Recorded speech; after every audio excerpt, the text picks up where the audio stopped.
పిల్లలు లేని దంపతులలో ముఖ్యంగా మగవాళ్ళ సైడ్ నుంచి వీర్యకణాల కౌంటు లేదా కదలికలు తక్కువగా ఉండి పిల్లలు లేకపోవటానికి వ్యారికోసీల్ అనేది ఒక ముఖ్యమైన కారణం. అసలు వ్యారికోసీల్ అంటే ఏమిటి? అండ్ ఈ వ్యారికోసీల్ వల్ల ఎందుకు మగవాళ్ళలో ఈ వీర్యకణాల కౌంటు లేదా కదలికలు తగ్గిపోతాయి అనేది ఈ వీడియోలో నేను డీటెయిల్గా చెప్తాను. నా పేరు doctor Kranthi Kumar Reddy, consultant andrologist, జై ఆండ్రాలజీ అండ్ మెన్స్ హెల్త్. మాకు విజయవాడ, వైజాగ్, రాజమండ్రి, నెల్లూరు మరియు కర్నూలులో బ్రాంచెస్ ఉన్నాయి. నేను మగవాళ్ళలో ఎటువంటి సంతాన సమస్యలున్నా, అంటే వీర్యకణాల కౌంట్లో కానీ కదలికలలో కానీ ఇబ్బంది ఏదైనా ఉండి పిల్లలు లేక ఇబ్బంది పడుతుంటే అటువంటి మగవాళ్ళలో ఈ వీర్యకణాల కౌంటు లేదా కదలికలు పెరగటానికి నేను ట్రీట్మెంట్ చేస్తాను. ముఖ్యంగా మగవాళ్ళ సైడ్ నుంచి వీర్యకణాల కౌంటు లేదా కదలికలు తక్కువగా ఉండి పిల్లలు లేకపోవడానికి వ్యారికోసీల్ అనేది ఒక ముఖ్యమైన కారణం. వ్యారికోసీల్ అంటే బీర్జాలలో ఉండే, అంటే టెస్టిస్లో ఉండే రక్తనాళాలు ఉబ్బిపోయి దానివల్ల టెస్టిస్ డ్యామేజ్ అయ్యే కండిషన్నే వ్యారికోసీల్ అంటారు. సో ఎవరిలో అయితే ఈ వ్యారికోసీల్ ప్రాబ్లం ఉంటుందో అటువంటి వాళ్ళకి ఈ వ్యారికోసీల్ వల్ల స్లోగా టెస్టిస్కి వచ్చే రక్త సరఫరా తగ్గిపోయి దానివల్ల టెస్టిస్ డ్యామేజ్ అయిపోయి వీర్యకణాల కౌంటు లేదా కదలికలు తగ్గిపోతాయి.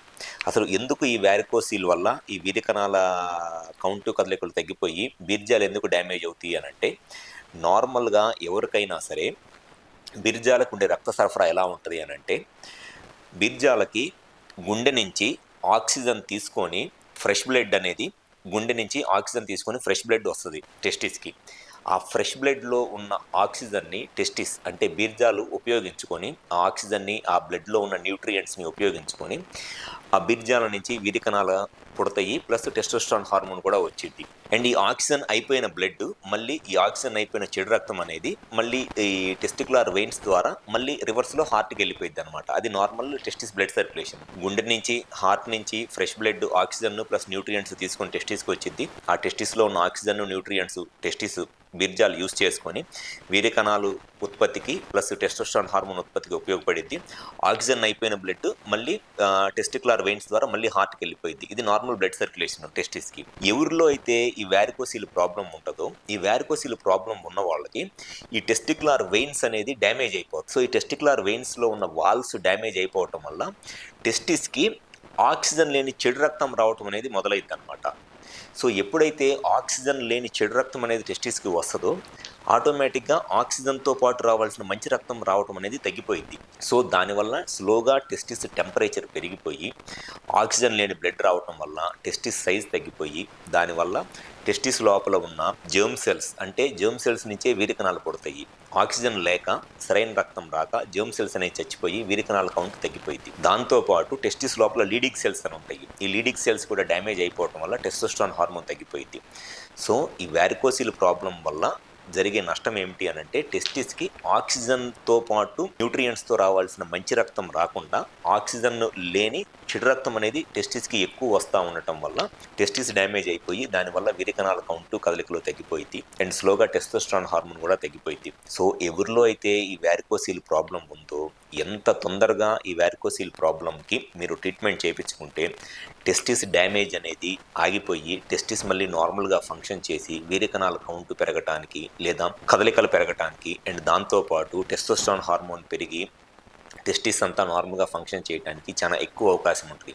సో వ్యారికోసీల్ ప్రాబ్లం ఉన్నప్పుడు ఎంత తొందరగా ఆ వ్యారికోసీల్కి ట్రీట్మెంట్ చేయించుకుంటే అంత మంచిది. సో ఎవరిలో అయితే పెళ్ళయ్యి పిల్లలు లేక బాధపడుతున్న దంపతులు ఉన్నారో ముఖ్యంగా మగవాళ్ళ సైడ్ నుంచి ఈ వీర్యకణాల కౌంటు అంటే స్పర్మ్ కౌంట్ కానివ్వండి లేదా స్పర్మ్లో మొటిలిటీ కదలికలు కానీ తక్కువగా ఉండటానికి వ్యారికోసీల్ ఒక ముఖ్యమైన కారణం. వ్యారికోసీల్ కనుక కరెక్ట్గా ఉందా లేదా అని చెక్ చేయించుకొని ఎంత తొందరగా దాన్ని ట్రీట్మెంట్ చేయించుకుంటే వీర్యకణాల కౌంటు లేదా కదలికలు పెరిగి న్యాచురల్గా ప్రెగ్నెన్సీ రావడానికి అంత ఎక్కువ ఛాన్సెస్ ఉంటాయి. సో ఎవరిలో అయితే పెళ్ళయ్యి పిల్లలు లేక బాధపడుతున్న దంపతులు ఉన్నారో ముఖ్యంగా మగవాళ్ళు మీ సైడ్ నుంచి వీర్యకణాల కౌంటు లేదా కదలికలు తక్కువగా ఉండటానికి వ్యారికోసీల్ ప్రాబ్లం ఏమైనా ఉందని చెక్ చేయించుకోవాలి అనుకుంటే మీరు చేయాల్సింది లేడీ డాక్టర్నో లేదా ఐవీఎఫ్ స్పెషలిస్ట్నో కలవటం కాదు. మగవాళ్ళు ఖచ్చితంగా ఈ వ్యారికోసీల్ ఉందా లేదని చెక్ చేయించుకొని ఈ వీర్యకణాల కౌంట్లో కానీ కదలికల్లో కానీ ప్రాబ్లం ఉన్నప్పుడు ఒక క్వాలిఫైడ్ ఆండ్రాలజిస్ట్ని కలవాలి. ఒక క్వాలిఫైడ్ ఆండ్రాలజిస్ట్ని కనుక కలిసినట్లయితే ఈ వీర్యకణాల కణాల కౌంట్ గురించి, కదలికల గురించి ఎటువంటి సమస్యలున్నా ఈజీగా దాన్ని ఐడెంటిఫై చేసి ట్రీట్మెంట్ చేయడం జరుగుతుంది కాబట్టి ఈ కౌంటు, కదలికలు పెరిగి న్యాచురల్‌గా ప్రెగ్నెన్సీ రావడానికి చాలా ఎక్కువ అవకాశం ఉంటుంది. మాకు విజయవాడ, వైజాగ్, రాజమండ్రి, నెల్లూరు మరియు కర్నూలులో బ్రాంచెస్ ఉన్నాయి. ఈ 5 ప్లేసెస్‌లో ఎక్కడైనా సరే ఎవరిలో అయితే మగవాళ్ళలో ఈ వీర్య కణాల కౌంటు లేదా కదలికలు తక్కువగా ఉండి పిల్లలేక ఇబ్బంది పడుతున్నారు, ఒకసారి మా హాస్పిటల్ నెంబర్‌కి కాల్ చేసి అపాయింట్మెంట్ తీసుకొని ఈ 5 ప్లేసెస్‌లో విజయవాడ, వైజాగ్, రాజమండ్రి, నెల్లూరు మరియు కర్నూలులో ఎక్కడైనా సరే వచ్చి కన్సల్ట్ అవ్వండి. మీ సైడ్ నుంచి వీర్య కణాల కౌంటు లేదా కదలికలకు సంబంధించి ఎటువంటి ఇబ్బందులు ఉండి పిల్లలేక ఇబ్బంది పడుతున్నా డెఫినెట్‌గా మీ ప్రాబ్లమ్‌కి సొల్యూషన్ చెప్పడం అనేది జరుగుతుంది. Thank you.